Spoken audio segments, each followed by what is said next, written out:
ایک ایسے درخت کی جس نے حضور صلی اللہ علیہ وسلم کو جھک کر سایہ فراہم کیا تھا، اور یہ درخت آج بھی موجود ہے۔ اس کو زندہ صحابی کہا جاتا ہے۔ اس کی اہم نشانی یہ ہے کہ یہ سینکڑوں مربع میل تک لکودک صحرا میں اگا ہوا تنہا درخت ہے۔ اس ویڈیو کو پورا ضرور دیکھیں۔ اور یہ خوش نصیب اور سعادت مند صحابی درخت اردن کے ملک میں موجود ہے۔ اسے تعظیم رسول صلی اللہ علیہ وسلم کے طفیل بقائے دوام حاصل ہو گئی ہے۔ حیرت کی بات ہے کہ اس پوری شاہراہ پر اس درخت کے علاوہ ایک پودا بھی پنپ نہیں سکا، لیکن اس درخت کو آب و ہوا کی شدت اور موسمی تبدیلیوں سے کوئی خطرہ نہیں۔ اس درخت کا ذکر صحیح ترمذی میں ابواب المراقب میں موجود ہے۔ جب حضور اکرم صلی اللہ علیہ وسلم کی عمر مبارکہ 12 برس تھی، جب جناب ابو طالب نے راوسائے قریش کے ہمراہ تجارت کی غرض سے سفر شام کا عزم کیا، حضور اکرم صلی اللہ علیہ وسلم نے بھی ساتھ چلنے کی خواہش ظاہر کی، چنانچہ آپ کو بھی ساتھ لے لیا۔ مورخین کے نزدیک یہ سفر 582 عیسوی میں ہوا۔ جب یہ قافلہ بیت المقدس کے شمال میں دمشق کے قریب بصرہ کے مقام پر پہنچا تو ایک گھنے درخت کے قریب جناب ابو طالب سواری سے نیچے اترے۔ باقی اہل قافلہ نے بھی آرام کی غرض سے سواریوں کو کھلا چھوڑ دیا۔ اس زمانے میں یہ علاقہ رومی سلطنت کے زیر اقتدار تھا۔ درخت کے قریب ہی ایک گرجا گھر تھا جس میں ایک راہب رہتا تھا۔ راہب کا لقب بحیرہ تھا۔ بحیرہ انجیل کا بہت بڑا عالم تھا اور کتاب مقدس کا درس دیا کرتا تھا، اور اپنے علاقے میں نہایت قدر و منزلت کی نظر سے دیکھا جاتا تھا۔ حضرت سلیمان فارسی رضی اللہ تعالیٰ عنہ نے بھی قبل از اسلام اسی سے علم حاصل کیا تھا۔ شیخ عبدالحق محدث دہلوی رحمۃ اللہ نے لکھا ہے کہ بحیرہ کے اس علاقے میں مقیم ہونے کی وجہ اس کی یہ تحقیق تھی کہ ادھر سے نبی آخر الزمان محمد صلی اللہ علیہ وسلم کا گزر ہوگا، چنانچہ وہ حجاز سے آنے والے ہر قافلے کو اپنی کھڑکی سے دیکھتا رہتا، مگر اس میں اسے وہ ہستی نظر نہ آئی۔ بحیرہ کبھی گرجا گھر سے باہر نہ آیا تھا اور نہ ہی کبھی کسی قافلے سے اس نے ملاقات کی تھی، لیکن اس مرتبہ وہ خلاف دستور قافلے پر نظریں جمائے گرجا کے صدر دروازے پر کھڑا تھا۔ جب قافلے نے درخت کے نیچے پڑاؤ ڈالا تو وہ قافلے میں آ کر گھس گیا اور حضور اکرم صلی اللہ علیہ وسلم کا دستے اقدس تھام کر لوگوں سے مخاطب ہو کر با آواز بلند کہنے لگا، یہ سرکار صلی اللہ علیہ وسلم ہے، یہ رب العالمین کے رسول ہیں، اللہ انہیں رحمت للعالمین بنا کر مبعوث فرمائے گا۔ اہل قافلہ بحیرہ کا یہ تعامل دیکھ کر حیرت و استعجاب میں ڈوب گئے۔ راوسائے قریش میں سے ایک نے پوچھا، اے بزرگ محترم، آپ کو یہ بات کیسے معلوم ہوئی؟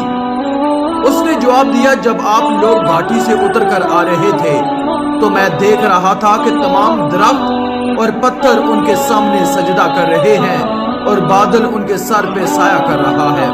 یہ خصوصیات صرف انبیاء کرام کو حاصل ہوتی ہیں۔ علاوہ ازیں میں انہیں مور نبوت سے بھی پہچان سکتا ہوں جو ان کے دونوں کندھوں کے درمیان ہوگی۔ پھر بحیرہ گرجا میں واپس چلا گیا تاکہ اہل قافلہ کے لیے ضیافت کا اہتمام کرے۔ جب وہ کھانا لے کر اہل قافلہ کے پاس پہنچا تو حضور اکرم صلی اللہ علیہ وسلم اونٹ چرانے کے لیے تشریف لے گئے تھے۔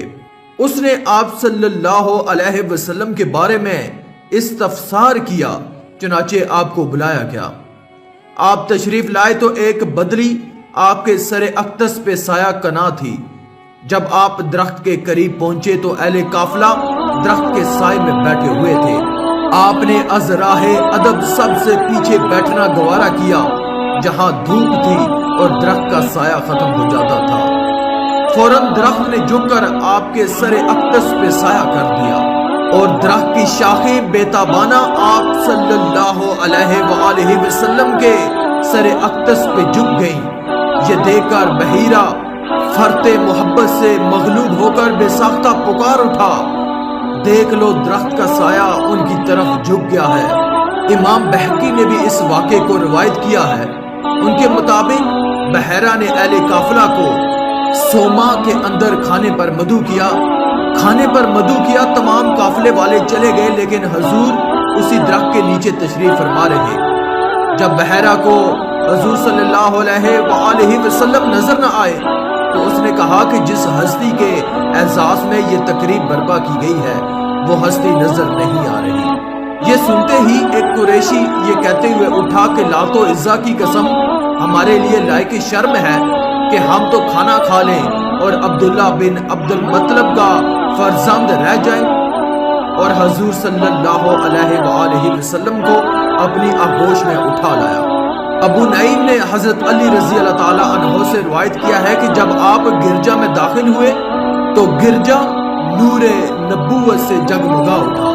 محمد صلی اللہ علیہ وآلہ وسلم احمد اور محمود ہیں۔ آپ کو خالق نے اعلیٰ صفات سے متصف فرمایا۔ آپ ہی کی بدولت ہر چیز موجود ہے۔ آپ ہی کی بدولت ظلمتیں کافور ہوئی اور آنکھیں دیکھنے کے قابل ہوئی۔ عصر حاضر میں سائنس بھی شجر و حجر میں شعور کے موجود ہونے کو تسلیم کرتی ہے، اور احادیث نبوی سے یہ بات ثابت ہے۔ ارشاد نبوی ہے کہ احد پہاڑ ہم سے محبت رکھتا ہے اور ہم اس سے محبت رکھتے ہیں، جبکہ ایر پہاڑ ہم سے بغض رکھتا ہے اور ہم بھی اس سے آنکھیں پھیر لیتے ہیں۔